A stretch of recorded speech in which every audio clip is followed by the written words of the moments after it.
The Power of Hope, Part 1. Inspiring Stories That Will Change Your Life.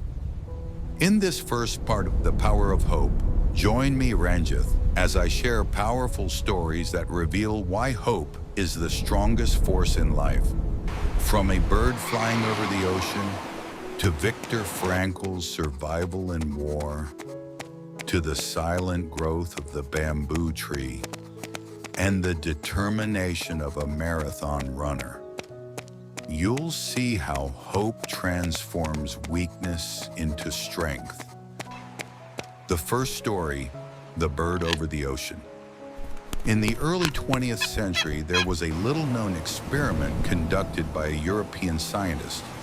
But instead of rats or jars, this one involved birds. He wanted to test how long a bird would keep flying if it believed there was land nearby, even if it couldn't see it.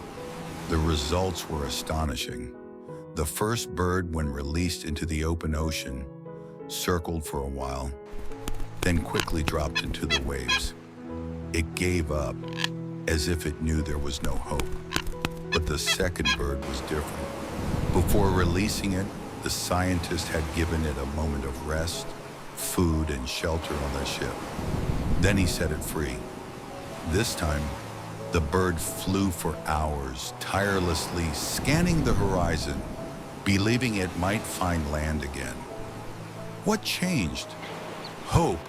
Just like that bird, we too survive longer in the storms of life when we carry hope in our hearts, when we believe someone or something will help us, when we trust that tomorrow will be better. Ancient wisdom. This is not just about science. Ancient thinkers, from the Stoics in Greece to the sages of India, taught the same lesson. He who has a why to live can bear almost any how. It's the same principle. Hope gives life meaning. Hope is what makes the unbearable bearable. It transforms pain into patience. It transforms survival into strength. The story of Viktor Frankl. During World War II, prisoners in concentration camps were studied by psychiatrist Viktor Frankl. Some gave up within days. Others survived for years. What was the difference? Frankl discovered it was hope. The belief that someday, somehow, they would be free. He wrote later, "The last of human freedoms is to choose one's attitude in any given set of circumstances."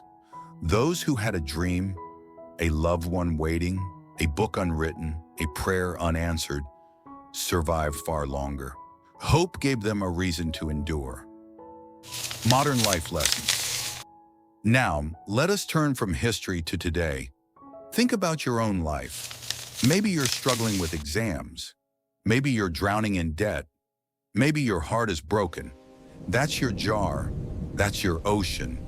That's your storm. But if you hold hope, if you refuse to give up, you will outlast the problem. Because the storm will not last forever. Every storm eventually runs out of rain. Story of the bamboo tree. Have you heard of the Chinese bamboo tree? When planted, you water it every day. For 1 year, nothing happens. 2 years, nothing. 3 years, still nothing. People laugh. They say you're wasting your time. But in the 5th year, something extraordinary happens. The bamboo suddenly shoots up 80 feet tall in just 6 weeks. Now here's the question. Did the bamboo grow in 6 weeks or in 5 years? The truth is, it was growing underground the entire time, developing roots, building strength, preparing for the growth spurt. That is hope in action. You may see nothing on the surface, but deep inside, life is preparing you for a breakthrough. The invisible hand of hope. Sometimes we expect someone to come rescue us, a friend, a mentor, God. And sometimes no one comes. But the philosophical truth is this: even when no hand reaches out, the hope itself becomes your strength. Hope is the invisible hand that keeps you afloat. It whispers, "Hold on, don't quit." The shore is near, the story of Thomas Edison. Do you know how many times Thomas Edison failed before inventing the light bulb? More than 1,000 times. When a reporter asked him, "How did you feel failing 1,000 times?" Edison smiled and said, "I did not fail 1,000 times. The light bulb was an invention with 1,000 steps. Hope transformed failure into stepping stones." Without hope, those failures would have crushed him. With hope, they became his teachers. The philosophy of the Stoics. The Stoics taught that external events are not under our control, but our response always is. Marcus Aurelius wrote in his Meditations, "You have power over your mind, not outside events." Realize this, and you will find strength. What is this strength? It is hope, the belief that while the world may collapse outside, inside we remain unbroken. That is why soldiers can survive battles, why refugees can rebuild their lives, why the heartbroken can love again. Because hope survives even when everything else is destroyed. Story of the marathon runner. There's a true story of a marathon runner in the 1968 Olympics, John Stephen Akwari of Tanzania. He injured his leg early in the race.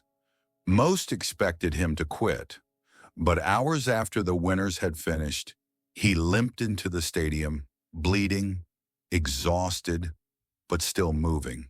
Yes. When asked why he didn't give up, he replied, "My country did not send me 5,000 miles to start the race. Yes.